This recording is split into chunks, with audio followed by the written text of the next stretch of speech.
pleased, flipped and grooved by this very, very gracious group of lords and ladies here at the Marquis de Mupo's swinging Palace of Joy. Like I explained to you before, I'm a people worshiper. I think people should worship people. I really do. I went out looking for God the other day, and I couldn't pin him. So I figured if I couldn't find him, I'd look for his stash, his great lake of love that holds the whole world in gear. And when I finally found it, I had the great pleasure of finding that the people were the guardians of it. Dig that. So with my 2 times 2 is 4, I figured that people were guarding the stash of love known as God. Then when people swing in beauty, they become little gods and goddesses. And I know a couple of them myself personally, and I know you do too. I think people should worship people. I like to worship something I can see, something I can get my hands on, get my brains on.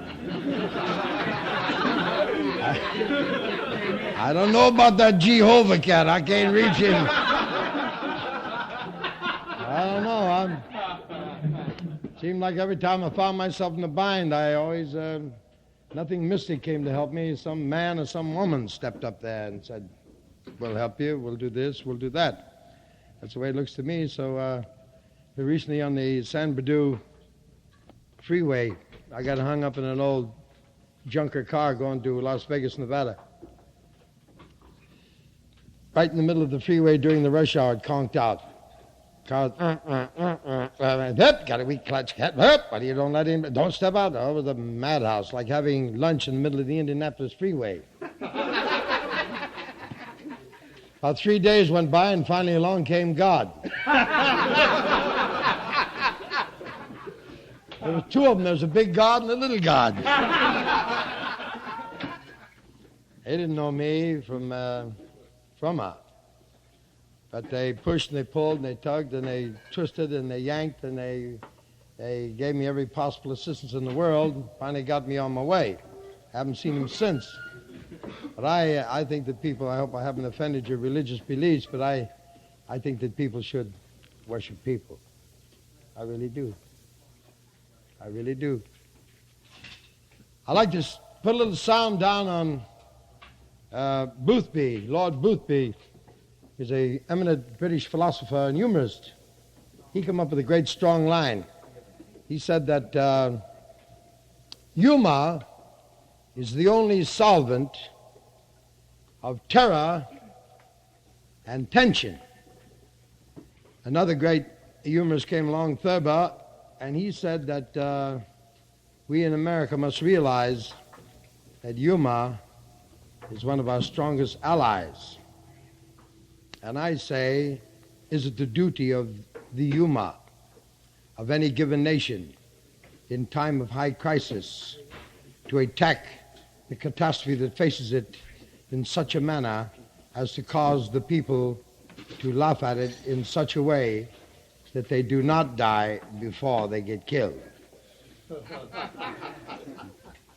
So I figure I'm going to take $1 billion next month. I'm going to start a big swinging program over the television, over the radio, in the newspapers, get all the funny papers, all the people have anything to do with humor.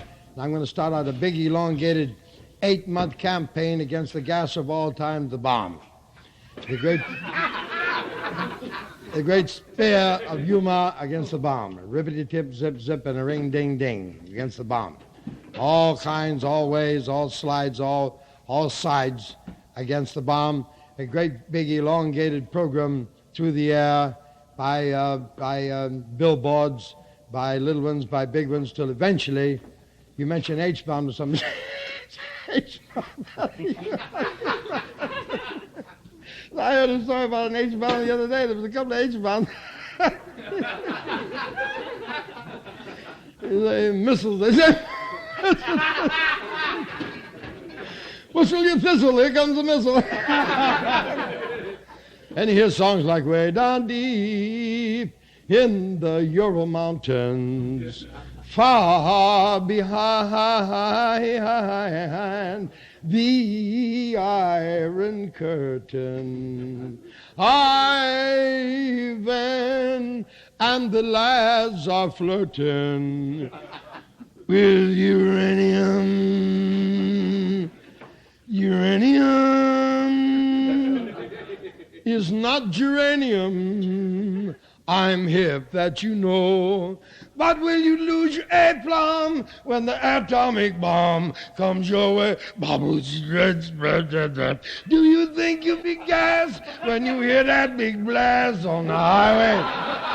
Pom, pom, pom, pom, pom. And everything goes up.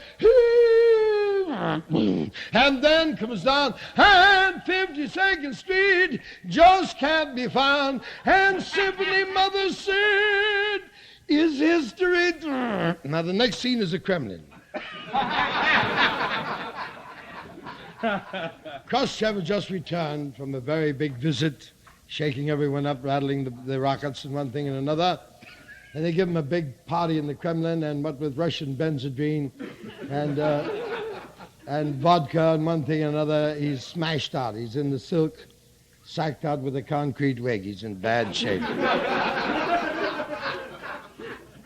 And Molly comes in. He says, Krusky. He says, not now, Molly. Some other time, please. Not now. I'm a very sick man. I cannot talk now. He said, but Molly, something terrible is happening. What terrible, what could happen, what terrible? He said, but the Americans. Said, the Americans what? He said, the Americans are in the street laughing at the bombs. What?